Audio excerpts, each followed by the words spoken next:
Hello दोस्तों, स्वागत है आपका एक और नए एपिसोड में। आज का एपिसोड बहुत ही कमाल का होने वाला है। इस कैरेक्टर का सबसे बड़ा राज आज तक किसी ने नोटिस ही नहीं किया। आज से 6000 साल पहले जब हॉचेन और तायरा सबसे ऊपर पहुंचने वाले थे, उस वक्त एक बहुत बड़ी घटना हुई। उसी दौर में इब्लीस को इब्लीस ही ने मार दिया। उसके बाद सब चीजें जाकर गिरती हैं मिंग में।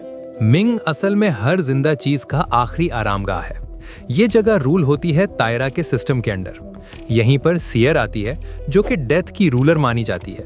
सियर को छोटी सी कश्ती पर सवार होकर मिंग को क्रॉस करना होता है ताकि वो गॉड ऑफ डेथ बन सके। लेकिन ऑब्वियसली ये इतना इजी नहीं होता। बीच में बहुत सारे टेस्ट्स होते हैं जो पास करना जरूरी होता है। और ऑनेस्टली बाकी सब रेल्म्स के मुकाबले में मिंग सबसे ज्यादा डिफरेंट है। ये जगह उन लोगों के ऑब्सेशन और रिग्रेट से भरी हुई है जो मर चुके होते हैं। ये सब चीजें एक डेड सोल के लिए सबसे भारी होती हैं, लेकिन साथ ही न्यागीज के लिए यही चीज उन्हें सबसे ज्यादा स्ट्रॉन्ग भी बनाती हैं।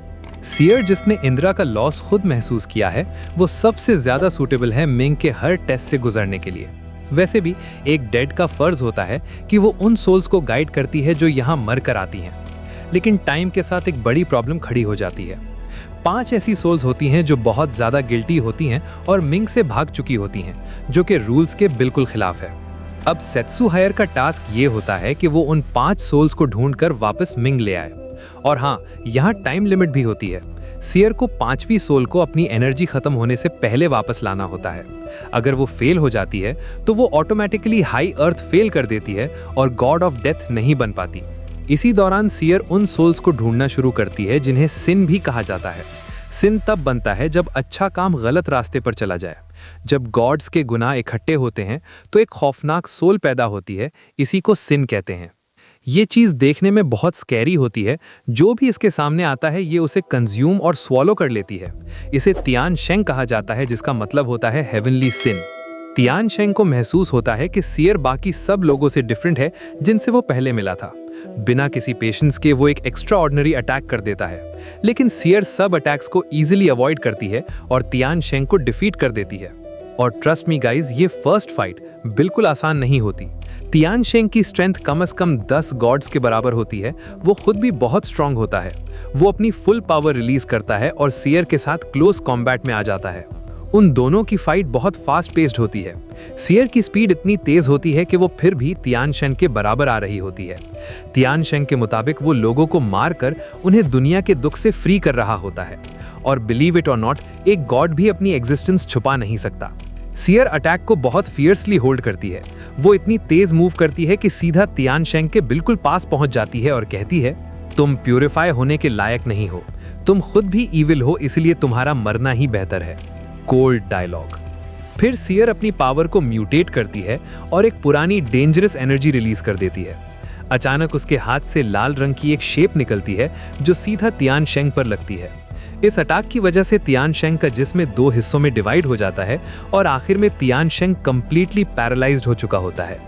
और यहीं से सियर का असली सफर शुरू होता है। वो सोल भागने की कोशिश करती है, लेकिन बदकिस्मती से मिंग उसे पकड़ लेता है और वापस उसी पानी में ले आता है।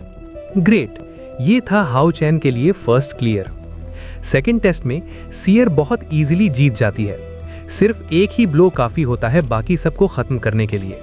उसी तरह थर्ड सोल, जो कि एक डेविल के फॉर्म में होती है, सियर सीधा उसका जिस्म जमीन से टकराकर क्रश कर देती है। अब बात आती है फोर्थ एनिमी की, और ये वाकई काफी यूनिक होता है। वो डेथ स्टेट में हजारों काले परिंदे रिलीज कर देता है, लेकिन फिर भी सियर सब कुछ उड़ा देती है गाइस। वो एक ऐसा फ्लावर रिलीज करती है जो हर चीज को डिस्ट्रॉय कर देता है। यहां तक लॉर्ड किटा भी इंटरफियर नहीं करता जब तक कि सियर आखिरी सोल तक नहीं पहुंच जाती।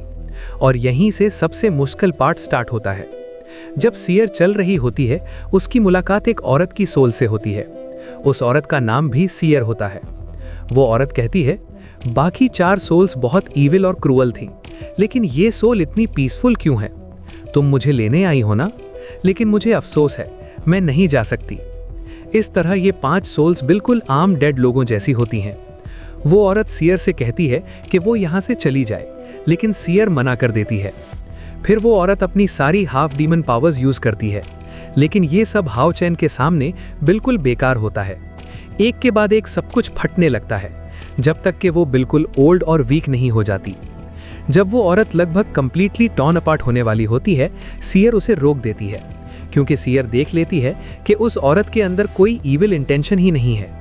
फिर सवाल उठता है, अगर वो बुरी नहीं है तो फिर वो यहाँ से जा क्यों नहीं रही? खुद उस औरत को भी याद नहीं होता कि असल में हुआ क्या था। बस एक चीज होती है जो उसे यहाँ से जाने से रोक रही होती है, लेकिन उसे वो भी याद नहीं।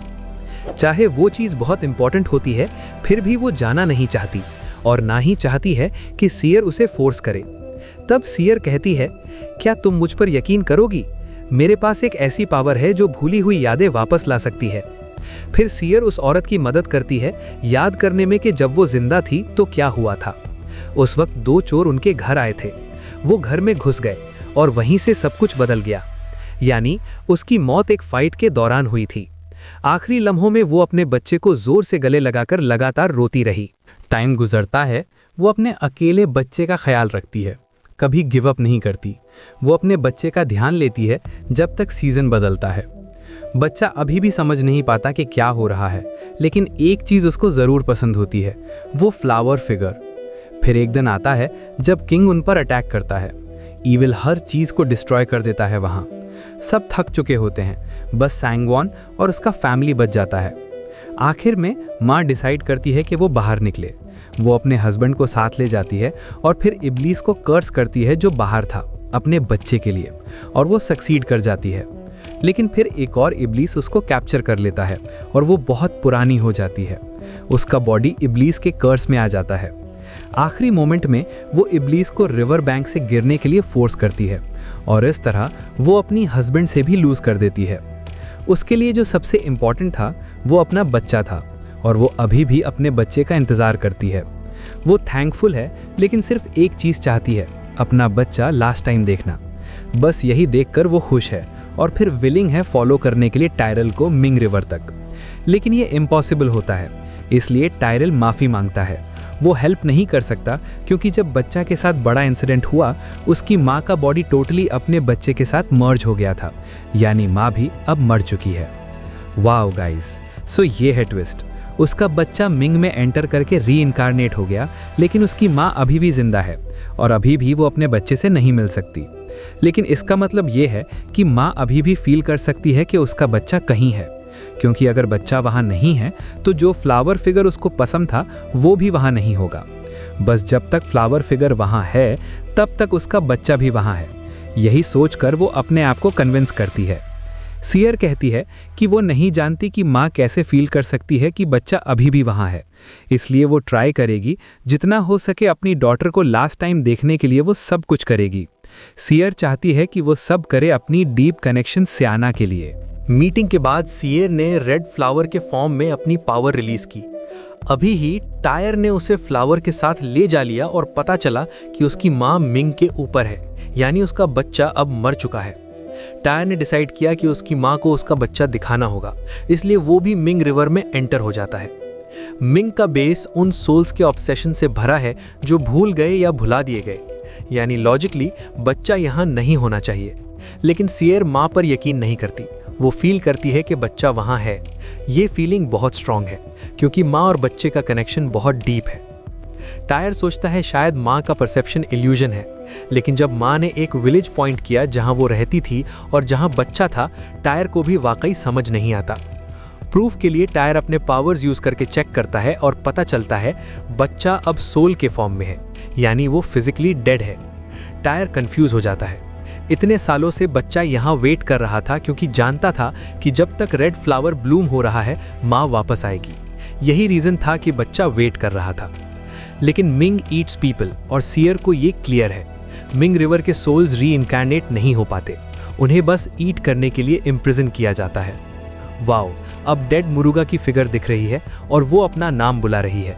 टायर के अंदर कमांड आती है कि वो लास्ट सोल जो भाग गई माँ और बच्चा को फिनिश कर दे, लेकिन सियर रिटेलिएट करती है। वो कहती है ये दो गिल्टी नहीं है, गलत तुम हो, तुम गिल्टी हो। अब समझ आता है गाइस, मिंग उन सोल्स को पनिश कर रहा है जो एक्चुअली हेवन जाने के लायक हैं और डेथ को एक्सेप्ट नहीं करता कि वो नेचुरली जाएं। डेथ उन सोल्स को अब्जॉर्ब करता है ताकि वो सरवाइव कर सके। ये बाकी डेड सोल्स की तरह नहीं होता। यहीं से समझ आता है कि डेथ कितनी ईविल हो सकती है। और आज से टायर सियर को सिखाएगा कि कैसे वो सही गॉड ऑफ डेथ बन सकती है, और स्टोरी यहीं से रियल स्टार्ट होती है। ओके गाइस, अब हम स्पॉइलर मोड में पार्ट 1.94 ऑफ शेंग यांग जुओ में एंटर करेंगे। क्यों? क्योंकि ये बहुत एक्साइटिंग होने वाला है। आगे देखो, सियर का फाइट डेथ के अगेंस्ट होता है। फाइट सुपर इंटेंस होती है, सियर थोड़ी हर्ट हो जाती है और डेथ काफी स्ट्रांग होता है। डेथ चिल्लाता है, तुम मुझे डिफीट कर सकती हो क्या? डेथ और सफरिंग का सामना करो। फिर सियर मिंग में गिर जाती है और उसका बॉडी दानाओं में डाल दिया जाता है, और सिर्फ एक चीज है जो उसको सेव कर सकती है, the eternal guidance of her teacher Ellie Casey. Question ये है, क्या वो बाद में डेथ को डिफीट कर पाएगी? याद रखो, एली केसी पहले गॉड ऑफ डेथ बना था, तो लॉजिकली सियर भी बना सकती है। तो ये था पार्ट 193 ऑफ शेंगिंग 12 थ्रोन ऑफ स्टील। एक चीज पक्की है, ये सिर्फ सियर के लिए कोबे स्टाइल सिनेमैटिक जर्नी है। थैंक यू फॉर वॉचिंग और हमेशा से